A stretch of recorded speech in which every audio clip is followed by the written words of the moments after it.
The newly appointed factory manager, Robert, took on jobs with unrealistic deadlines. Of course, we couldn't meet them, leading to delays.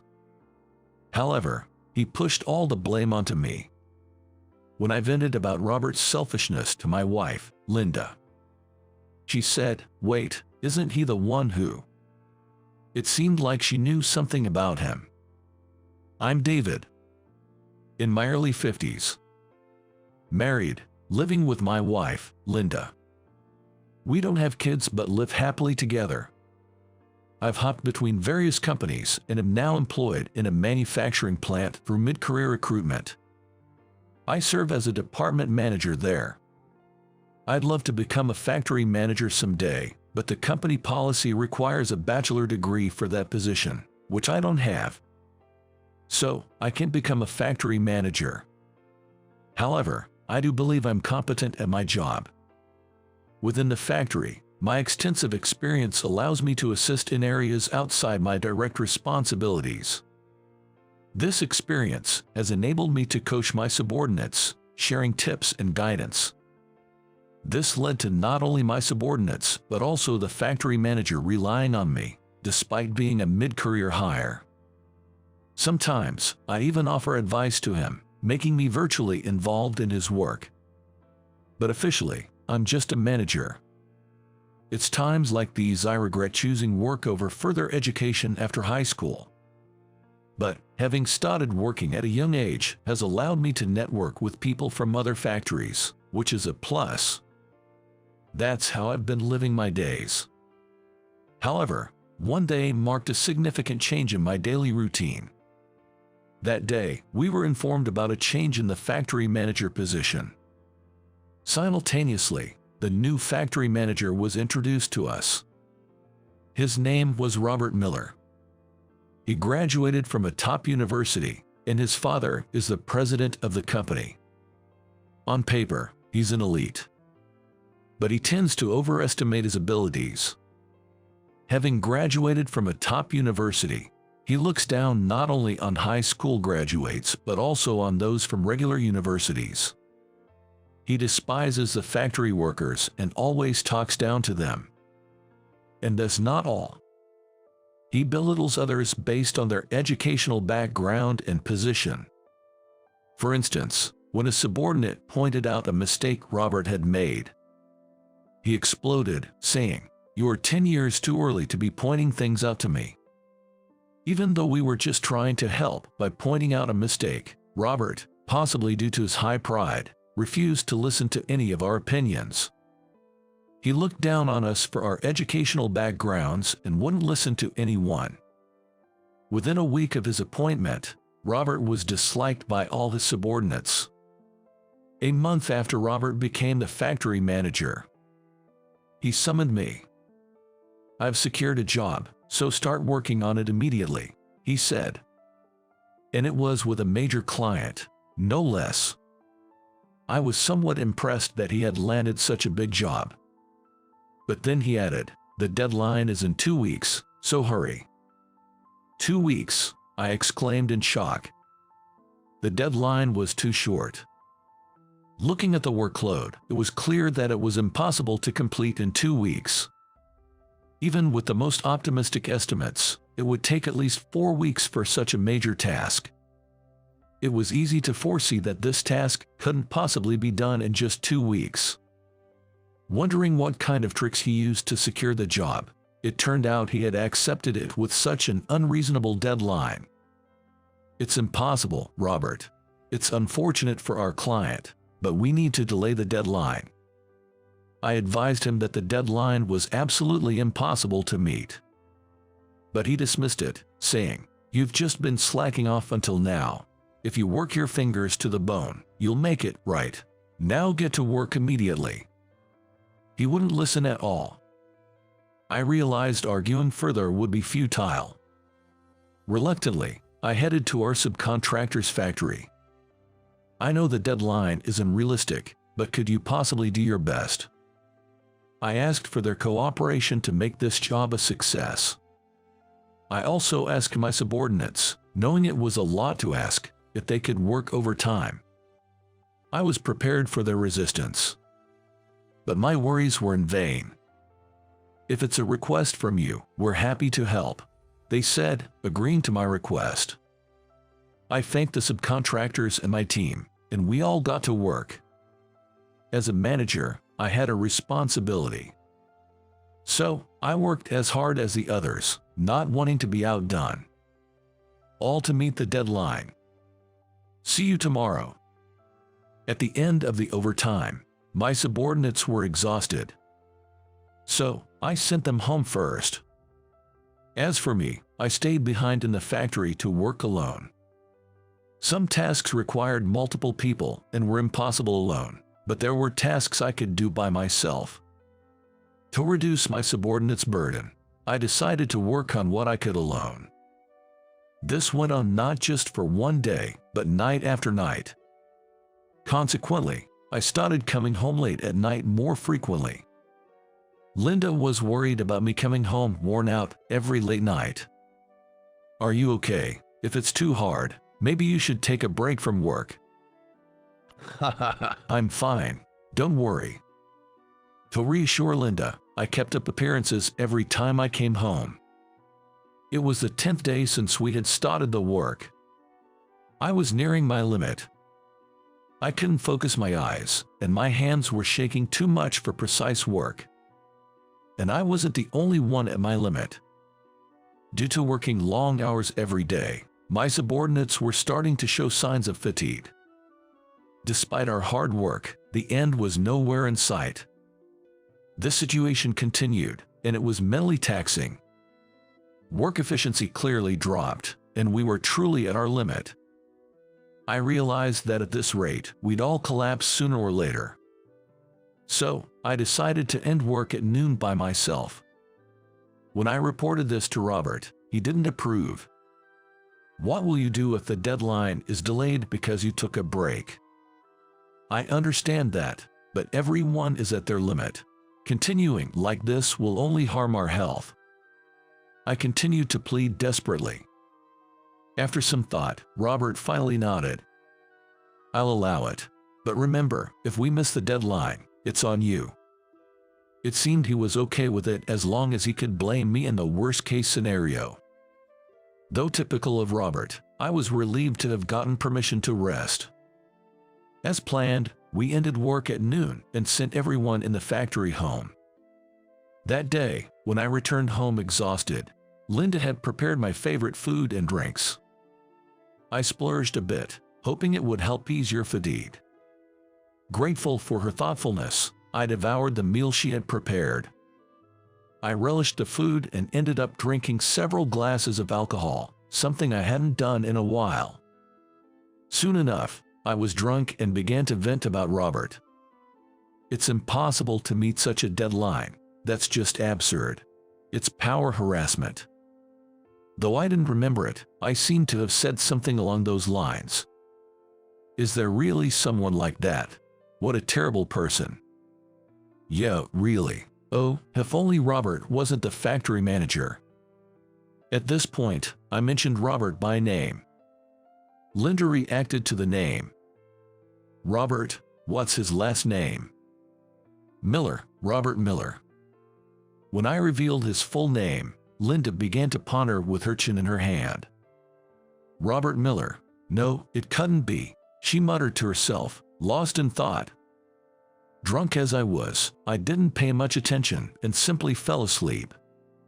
The next day, we returned to our tasks, trying to switch gears despite enjoying the previous night. But by then, everyone knew. We would definitely not meet the deadline. The deadline was impossible from the start. It was to be expected. Despite our efforts, we ended up delivering past the deadline.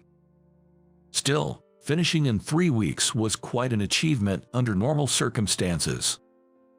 However, because we missed the deadline, Robert summoned me. "You remember our agreement, right?" "Yes." "The delay is your responsibility. Therefore, you are fired." As promised, I was dismissed.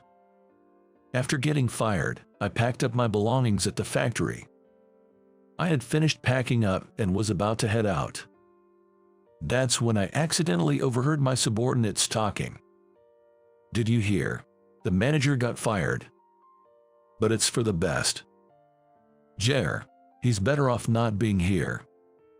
They were having that conversation.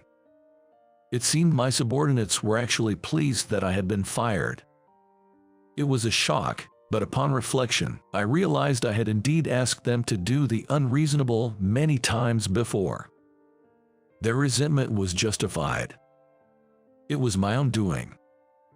With no room for argument, I left without saying a word. The next day, I accompanied Robert to apologize to President Anderson, our client.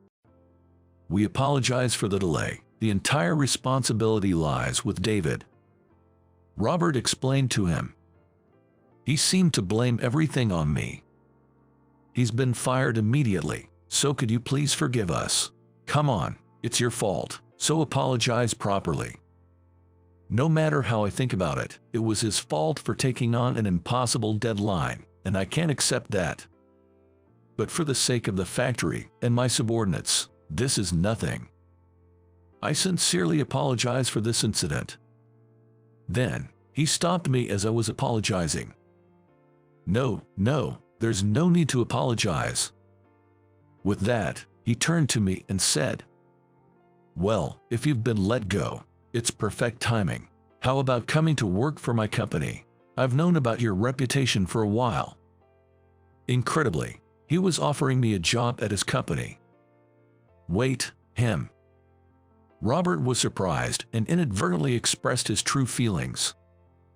Mr. Anderson then explained why he wanted to scout me. Actually, he had worked his way up from the factory floor to his current position. That's why he has a deep understanding of how factories operate. He was aware that the conditions proposed by Robert were unrealistic. However, he was impressed by how much we had achieved in such a short period and was actually checking our progress. Furthermore, he revealed, "Actually, I was your peer back in the days on the factory floor." "Is that so?" "Yes, you helped me out when I made a mistake back then. Thank you for that." It seems I had once helped Mr. Anderson. Having worked at various factories, I can't recall exactly which one it was. I never imagined such a past experience would come in handy in this situation. What do you say? Are you interested in joining my company? Yes, I'd love to. I couldn't let this opportunity pass by. I eagerly accepted the offer from him. Though I had been fired once, I quickly secured a new job. Moreover, it's a significant step up in terms of conditions, so it's fair to say I've made a big leap forward. It's unlikely I'll ever go back to the old factory. Therefore, I decided to visit my subordinates to say goodbye. I knew they didn't like me, but they were my subordinates who had supported me all this time. I felt I at least owed them a word of thanks. When I told Linda about this, she said, "Then, I'll come with you. It's just a goodbye, you don't have to come." "Please, I want to check something." "Really? Then, let's go together." It was unusual for Linda to insist so strongly. So, I agreed to let her come with me. Upon arriving at the factory, my subordinates greeted me with smiles. Surprised but grateful, I gave each of them a small gift as I said my goodbyes. "Sorry for the hard times. Thank you for everything." Many of them were in tears. "It's sad to think you're really leaving." I was taken aback since I thought they disliked me. "I thought you all hated me for making you work so hard." "Nobody hates you, David. We're actually glad you got fired. We were worried you'd be exploited under that factory manager." It turned out I was mistaken about being disliked. They believed that I wouldn't be able to become a factory manager here and would just be exploited. That's why they thought it was good for me to leave the company and were happy about it. Knowing their true feelings almost moved me to tears.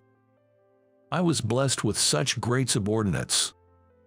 Then, I guess it's time to say goodbye to Robert as well. After bidding farewell to my subordinates, I went to see Robert. Thank you for everything up to now. Whatever. Robert responded indifferently. It seemed he didn't like the fact that I was being scouted by a major company. Thinking it was just typical behavior, I was about to leave. But then, Linda made her move. So it was you after all, Robert. When Linda called out from behind, Robert turned to look at her. Suddenly, his face turned pale. Linda, he said, recognizing her in a tone that suggested familiarity. You seem to have taken advantage of my husband. Robert had kept being intimidated by Linda. Confused, I listened as she explained the situation. As it turns out, Linda is the daughter of a major company's president and had once been arranged to meet someone for a marriage meeting. That someone was Robert. His father is the president of a subcontractor for her father's company. That connection led to their arranged meeting. However, his arrogant attitude and derogatory comments about Linda's appearance led her to reject him. In the end, she refused him, and the marriage meeting was called off. He was severely reprimanded by his father, but it seems his character hadn't changed much since then. I'm terribly sorry for what happened then, and for causing such trouble to your husband. Sensing trouble, he apologized. For me, since this situation led to a better job opportunity, I was inclined to forgive him. But she felt differently. It doesn't matter what you said about me. I didn't take it seriously since you were only talking about me at that time, but I cannot forgive you for hurting someone important to me. I will make sure to report this to my father, she said, visibly angry. After saying that, Linda quickly left the scene. I followed her, leaving that place behind us. Things moved quickly from there. She reported his past behavior to her father. This information quickly reached Robert's father, who became furious with him. How many times will you repeat the same mistakes? I can't entrust the factory to someone like you. You're fired. He decided to fire his son. But it didn't end there. You'll get no more support from the family. It's time you made it on your own, he told Robert. Robert had often relied on his family's support in the past. After losing his job and finding himself alone, he was left to fend for himself, adrift and directionless. As for me, I was thriving in my new role at the company, quickly making a name for myself. My hard work was recognized, and I was given responsibility for one of the factories. Having achieved my long-held dream of becoming a factory manager, I was performing even better than at my previous company. Motivated by the support of my wife, I was determined to work even harder.